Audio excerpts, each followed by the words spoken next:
નમસ્કાર મિત્રો, ફરી એકવાર સ્વાગત છે આપ સૌનું આપણી ચેનલ બી ક્રિએટિવ પર। જો તમે પણ આવી વસ્તુઓને ભંગાર સમજી અને ફેંકી દેતા હોય તો એકવાર આ વિડીયો જરૂર જોવો જોઈએ, કારણ કે આજના વિડીયોમાં આપણે આવી નકામી વસ્તુઓના પણ ઘણા સરસ એવા ઉપયોગ જોવાના છીએ।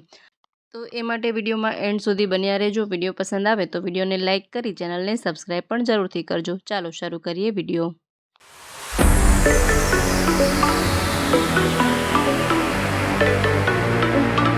તો જ્યારે આપણે બહારથી જમવાનું મંગાવીએ તો તેમાં આ રીતનું બોક્સ આવતું હોય છે, પ્લાસ્ટિક પેકેટ આવતું હોય, તો જેને આપણે ફેંકી દેતા હોઈએ, પરંતુ આ પેકેટને પણ ફેંકવાની જરૂર નથી। આનો પણ ખૂબ સારો એવો ઉપયોગ થઈ શકે છે। તો અહીં મેં જે આ બહારથી પાર્સલમાં જમવામાં બોક્સ આવતું હોય તે લીધેલું છે। ત્યાર પછી જો તમે સિલાઈ કામ કરતા હોય કે ક્રાફ્ટિંગનું કામ કરતા હોય તો આવી ઘણી બધી વસ્તુઓ દરેકના ઘરમાં પડી જ હોય છે, તો તે દરેક વસ્તુઓને અલગ અલગ રીતે સંભાળી અને આમાં રાખી શકાય છે।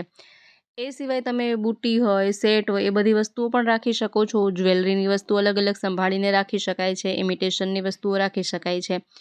આ રીતે આ બોક્સ પણ ખૂબ સારું કામ આવી શકે છે। અને એ સિવાય દિવાળીમાં જ્યારે રંગોળી કરવાની હોય તો અલગ અલગ બોક્સમાં અલગ અલગ કલર રાખી અને રંગોળી કરવા માટે પણ આનો ઉપયોગ કરી શકાય છે। તો આ રીતે જમવાના પાર્સલમાં આવતું પ્લાસ્ટિકનું કન્ટેનર પણ ઘણી રીતે ઉપયોગી થઈ શકે છે। આ રીતે ઢાંકણ બંધ કરી દઈએ તો દરેક વસ્તુ સરસ રીતે સિક્યોર થઈ જાય છે અને આમ તેમ તે હલશે પણ નહીં અને વ્યવસ્થિત રીતે સચવાઈ જાય છે। તો હવે જ્યારે પણ જમવાના પાર્સલમાં આ રીતે પ્લાસ્ટિક કન્ટેનર આવે તો તેને ફેંકવાની જરૂર નથી। આ રીતે તમે તેનો ઉપયોગ કરી શકો છો। આઈ હોપ કે આઈડિયા ઘણો ઉપયોગી રહેશે।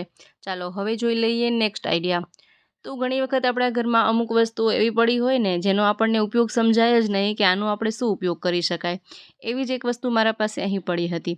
તો આ લાકડાનું જે કન્ટેનર છે તેનો આપણે શું ઉપયોગ કરી શકાય એ જોઈ લઈએ। અથવા તમારા પાસે જો અલગ અલગ પૂઠા હોય તો તમે આ રીતે બનાવી પણ શકો છો। ત્યાર પછી મેં અહીં વોલપેપર લીધેલું છે। તમે કોઈ પણ રીતનું વોલપેપર લઈ શકો અથવા તો કલરનો પણ ઉપયોગ કરી શકો છો। તો અહીં આમાં આપણે વોલપેપર લગાવી દેવાનું છે। કોઈ પણ કાર્ડબોર્ડ હોય તેમાંથી તમે બનાવી શકો અથવા તો લાકડાના અલગ અલગ પીસીસ પડ્યા હોય તેમાંથી પણ તમે આ બનાવી શકો છો। તો આ રીતે આપણે વોલપેપર તેમાં લગાવી દઈએ।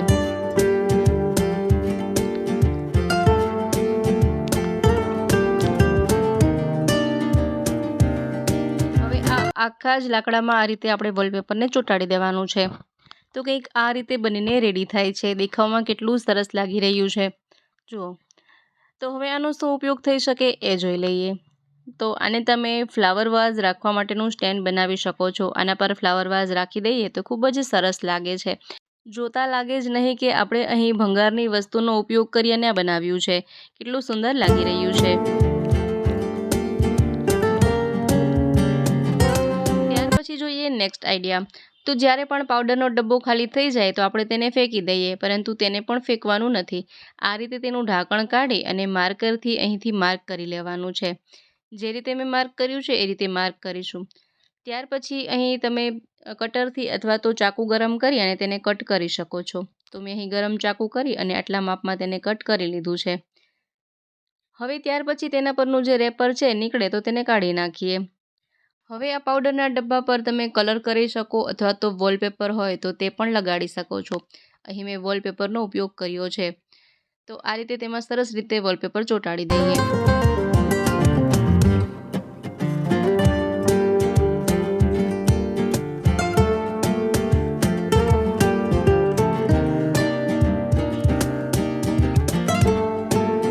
તો અહીં સિમ્પલ એવું સરસ મજાનું ઓર્ગેનાઇઝર બનીને રેડી થઈ ગયું છે।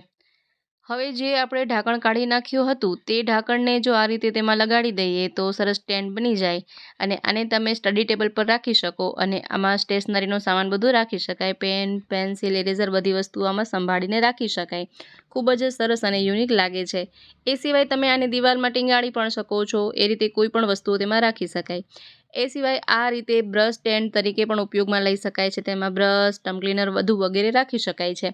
ખૂબ જ સરસ અને યુનિક લાગે છે। જોતા લાગે જ નહીં કે આપણે પાવડરના ડબ્બામાંથી બનાવ્યું હશે।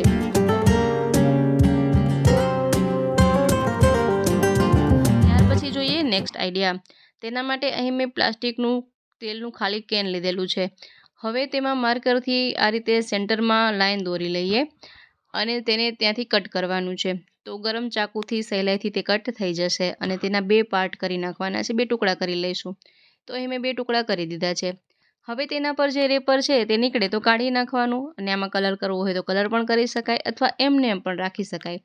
મેં અહીં કંઈ પણ તેમાં એક્સ્ટ્રા લુક કર્યો નથી, તેને એમને એમ સિમ્પલ જ રહેવા દીધું છે. જુઓ, હવે આનો શું ઉપયોગ છે એ આપણે જોઈ લઈએ. તમે આમાં એક્સ્ટ્રા ડેકોરેટ પણ કરી શકો છો.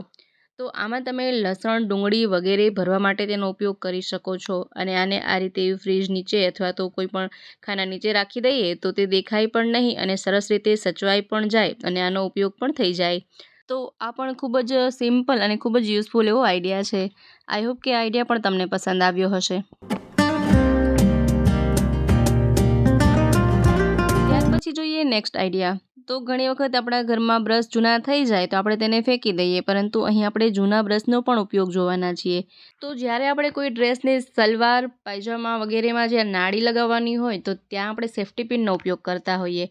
તો ઘણી વખત સેફ્ટી પિન ખુલી જાય તો તેમાં સરખી રીતે નાડી પરોવી ન શકીએ. તો ત્યારે અહીં આપણે સેફ્ટી પિનના બદલે બ્રશનો ઉપયોગ કરી શકાય છે. બ્રશમાં આ રીતે નાડી બાંધી અને જો પરોવવામાં આવે તો ફટાફટથી આપણે તેમાં નાડી લગાવી શકાય છે અને ખૂબ જ ઝડપી તેમાં નાડી આપણે પરોવી શકાય. જુઓ, ખૂબ જ સરસ અને ખૂબ જ યુનિક આઈડિયા છે. ત્યાર પછી ફરીથી અહીં મેં 2 જૂના બ્રશ લીધેલા છે અને તેને સામસામે આ રીતે આપણે બાંધવાના છે. આ રીતે સેલો ટેપ લગાવી દઈએ. હવે આનો ઉપયોગ શું છે એ જોઈ લઈએ. તો આ રીતે બ્રશ બનાવી એસી, એર કુલર અથવા તો કોઈ પણ બારી હોય, વિન્ડો હોય તેને સાફ કરી શકાય છે. ખૂબ જ સરસ અને યુનિક આઈડિયા છે. હવે આ બ્રશને આ રીતે ઊંધા બાંધી દઈએ, આ રીતે સેલો ટેપ લગાવી દઈએ અને કંઈક આ રીતનું આપણે બ્રશ રેડી કરીશું. તેનો શું ઉપયોગ છે એ પણ જોઈ લઈએ. તો જ્યારે આપણે કોઈ એવી જગ્યા સાફ કરવાની હોય જેમ કે વોશ બેસિન વગેરે છે જ્યાં ફરતે જ બ્રશ આપણે લગાવવાની જરૂર હોય, તો ત્યાં તમે આ બ્રશનો આ રીતે ઉપયોગ કરી શકો છો કે સાઈડમાં બધી ચારે બાજુથી ગંદકી સાફ થઈ જાય સરસ રીતે. જુઓ, તો આ રીતે પણ જૂના બ્રશનો ઉપયોગ કરી શકાય છે. ખૂબ જ સારી રીતે આ બધી જ ખૂણા ખાંચકાવાળી જગ્યાને સાફ કરી શકે છે. હવે જોઈ લઈએ નેક્સ્ટ આઈડિયા. તો અહીં મેં જૂના 3 બ્રશ લીધેલા છે. હવે આ બ્રશને અહીંથી આપણે કટ કરવાના છે. તેના માટે ગરમ ચાકુ કરી અને સરળતાથી કટ કરી શકાય છે. તો અહીં મેં 3 બ્રશને કટ કરી લીધેલા છે. હવે આ પાર્ટ સાઈડમાં રાખી દઈએ, તેનો ઉપયોગ પછી જોઈશું. અને હવે આ જે 3 પાર્ટ છે તેમાં જે આ બ્રશવાળો પીછાવાળો જે પાર્ટ છે તે કટ કરી નાખવાનો છે. ત્યાર પછી અહીં મેં એક શેમ્પૂની બોટલ લીધેલી છે. હવે ત્યારબાદ તેમાં આ રીતે માર્કરથી માર્ક કરી અને તેને કટ કરી લેવાની છે. આટલા પ્રમાણમાં કટ કર્યા પછી તેના પર જે રેપર છે તે કાઢી નાખીએ અને ત્યારબાદ આમાં કલર કરી શકાય અથવા તો આ રીતે વોલપેપરનો ઉપયોગ પણ કરી શકાય. મેં અહીં વોલપેપર લીધેલું છે અને સરસ રીતે આ શેમ્પૂની બોટલમાં વોલપેપર લગાડી દઈએ. હવે આ જે 3 કટ કરેલા બ્રશ છે તેમાં ગ્લુગનથી ગ્લુ લગાવી અને આ રીતે બોટલમાં ચોંટાડીએ. થોડા થોડા અંતરે આ 3 બ્રશને ચોંટાડી દેવાના છે તેમાં. જુઓ, આ શું બનાવી રહ્યા છીએ એ હમણાં આગળ તમને વિડીયોમાં સમજાઈ જશે અને આ બ્રશના જે બીજા પાર્ટ વધ્યા છે તેનો પણ ઉપયોગ જોવાના છીએ. ત્યારબાદ અહીં એક હોલ કરી લઈએ જેથી આપણે તેને ટીંગાડી શકાય. તો સરસ મજાનું સિમ્પલ એવું ઓર્ગેનાઇઝર બનીને રેડી થઈ ગયું છે. આમાં તમે બ્રશ, ટંગ ક્લીનર વગેરે રાખી શકો છો, સ્ટેશનરીનો સામાન રાખી શકો છો. એ સિવાય આમાં ચાવી વગેરે ટીંગાડી શકાય છે. ચાવી સ્ટેન્ડ તરીકે પણ ઉપયોગમાં લઈ શકાય છે. ખૂબ જ સરસ અને યુનિક લાગે છે. જોતાં લાગે જ નહીં કે આપણે જૂના બ્રશમાંથી બનાવ્યું હશે. હવે આ બ્રશના જે બીજા પાર્ટ વધ્યા છે તેનો ઉપયોગ જોઈએ. તેના માટે અહીં મેં એક બોક્સ લીધેલું છે. કોઈ પણ બોક્સ ચાલે. અહીં મેં મોબાઈલનું બોક્સ લીધેલું છે. હવે તેના પર પણ કલર કરી શકાય અથવા તો આ રીતે વોલપેપર હોય તો વોલપેપર લગાડી દઈએ. હવે આ જે બ્રશના 3 ભાગ છે તેને આના પર ચોંટાડી દઈએ. તેના માટે ગ્લુગનનો ઉપયોગ કરીશું. જો તમારા પાસે ગ્લુગન ન હોય અને તમે ખરીદવા માંગતા હોય તો વિડીયો પર જે વ્યૂ પ્રોડક્ટ્સ આપેલા છે ત્યાં તેની લિંક મળી જશે, ત્યાંથી તમે તેને ખરીદી શકો છો. તો જુઓ, ખૂબ જ સિમ્પલ અને ખૂબ જ સરસ એવું બેંગલ સ્ટેન્ડ બનીને રેડી થઈ ગયું છે. આ રીતે તમે બંગડી સ્ટેન્ડ બનાવી શકો છો અને ડ્રેસિંગ ટેબલ પર આને રાખી દઈએ તો ખૂબ જ સરસ લાગે છે.